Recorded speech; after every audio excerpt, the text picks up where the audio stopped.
प्रभु, क्यों न हम स्वयं पृथ्वी पर भ्रमण के लिए चलें और वहां सब खुद देखें। मां पार्वती की बात सुनकर भगवान शिव ने इसके लिए अपनी सहमति दे दी। अगले दिन भगवान शिव और मां पार्वती पृथ्वी पर भ्रमण के लिए निकल पड़े। आकाश मार्ग से जाते हुए माता पार्वती की नजर कुछ बुजुर्गों पर पड़ी। उन्होंने देखा वहां पर बुजुर्गों की बेकदरी हो रही थी। उनको कोई खाने को नहीं पूछ रहा था। उनकी संतानें उन्हें ठोकर मार रही थी।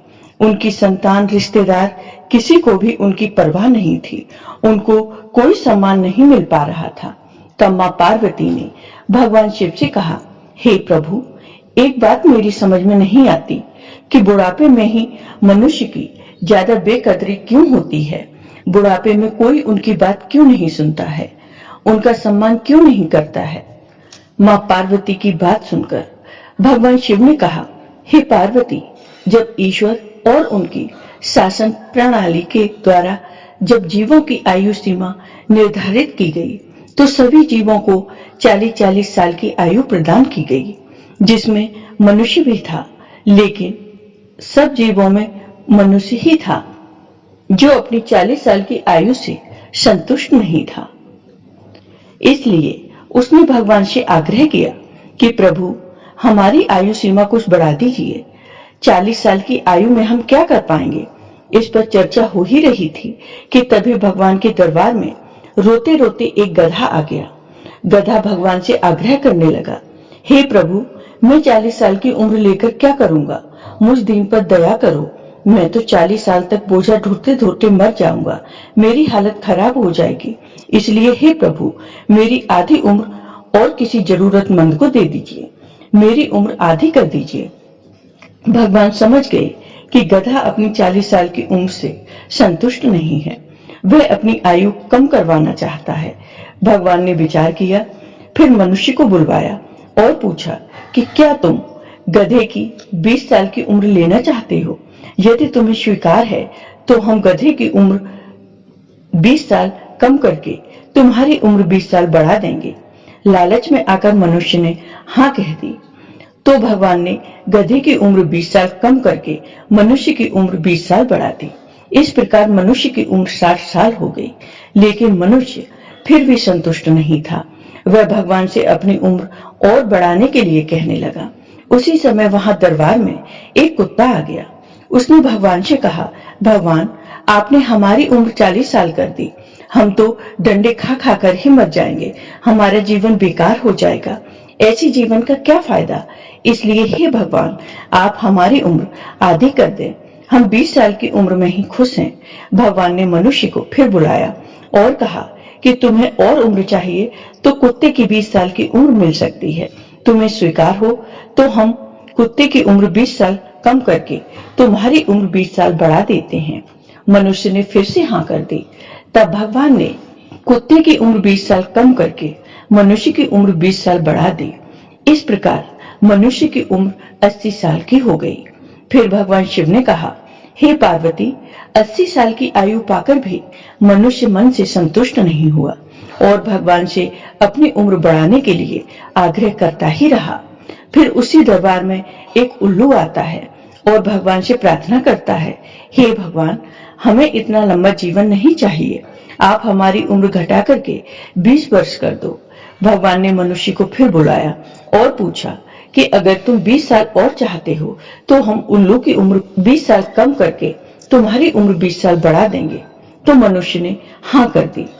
अब मनुष्य की उम्र 100 साल की हो गई। फिर भगवान शिव ने कहा, हे पार्वती, जब मनुष्य की उम्र 100 साल की हो गई तो मनुष्य अपने आप को भाग्यशाली समझने लगा और वह यह भूल गया कि दूसरों की जिंदगी जीना आसान काम नहीं है।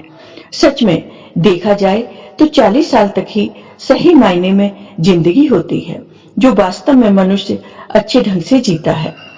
उसके बाद तो जिंदगी जी नहीं जाती, काटी जाती है। जब मनुष्य अपनी 40 वर्ष की उम्र पूरी करता है तो उसको 20 वर्ष जो गधे की उम्र दी गई थी उसका नंबर आता है। यानी कि मनुष्य के जीवन में दूसरों की जिंदगी जीने का समय आता है। इस प्रकार ये 20 वर्ष मनुष्य के गधे के जीवन की तरह बीतते हैं। ये जीवन बेकार सा हो जाता है। मनुष्य को अपनी पत्नी और बच्चों का बोझ गधे की तरह अकेले ही उठाना पड़ता है। मनुष्य को पूरे परिवार का बोझ इसलिए ढोना पड़ता है क्योंकि उसने गधे की जिंदगी ली थी और गधे का काम होता है बोझ को ढोना। उम्र के इस पड़ाव में बुजुर्गों की दवा, बच्चों की पढ़ाई लिखाई, शादी विवाह और कई तरह की जिम्मेदारियां बढ़ जाती हैं। जैसे तैसे 20 साल गुजर जाते हैं।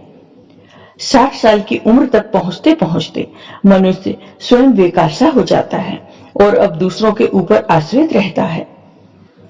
भगवान शिव कहते हैं, हे पार्वती, इस प्रकार मनुष्य की 60 साल की जिंदगी पूरी हो जाती है। फिर शुरू होती है कुत्ते के द्वारा दी गई जिंदगी। 60 साल की उम्र पार करने के बाद मनुष्यों को समझाया कुछ जाता है और उनकी समझ में कुछ और ही आता है। वह सही बात समझने को तैयार नहीं होता। उस वक्त मनुष्य को सही राय भी गलत लगती है। कुछ भी कहो, कोई सुनने वाला नहीं। उसके बाद शुरू होती है उल्लू की दी हुई जिंदगी। जब मनुष्य 80 साल की उम्र में प्रवेश करता है तो इंद्रियां शिथिल हो जाती हैं। वह कब क्या करता है उसे खुद पता नहीं होता। कानों से कम सुनाई देता है, आंखों से कम दिखाई देता है, बोला कुछ और जाता है, सुनाई कुछ और देता है। वह उल्लू की तरह बैठा बैठा ताकता रहता है। कब उसे कोई पानी देगा, कब उसे कोई रोटी देगा, कब उसे कोई स्नान करवाएगा, कौन उसके कपड़े धोएगा। परिवार वाले उसको अपने हिसाब से चलाते हैं। बुजुर्गों को सम्मान तभी मिल पाता है जब वह अपने परिवार और बच्चों के हिसाब से चलता है। यदि वह अपनी चलाएगा तो वह उल्लू की तरह बैठा बैठा देखता रहेगा। उसको सम्मान नहीं मिल पाएगा।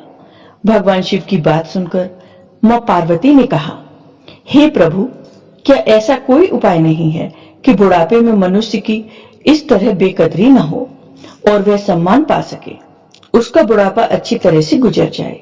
तब भगवान शिव ने कहा, हाँ पार्वती, बुढ़ापा अच्छी तरह कट सकता है। उसके लिए उसे जो 40 वर्ष की उम्र मिली है उसमें उसे अच्छे काम करने होंगे। जैसे वह अपने चरित्र को अच्छा रखे, बुढ़ापे में कोई साथ न दे। यदि आपका चरित्र अच्छा है तो लोग आपका साथ नहीं छोड़ेंगे। ईश्वर चित्त में नहीं, चरित्र में बसता है। अगर चरित्र अच्छा होगा तो बुढ़ापे में लोग आपकी इज्जत करेंगे। इसलिए जब तक आपकी अवस्था 40 वर्ष तक रहे, कभी भी पद का घमंड न करें। काम छोटा या बड़ा नहीं होता। जवानी में अक्सर व्यक्ति बड़े पद पर आने के बाद दूसरों को छोटा समझने लगता है।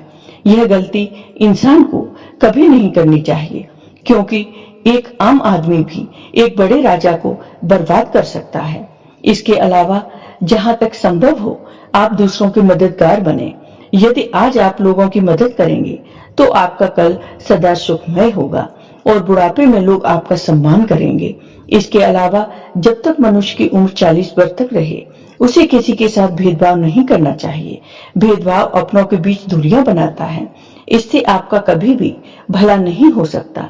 इससे कुछ चापलूस लोग जरूर खुश हो सकते हैं, लेकिन वक्त पड़ने पर आपका कोई साथ नहीं देगा।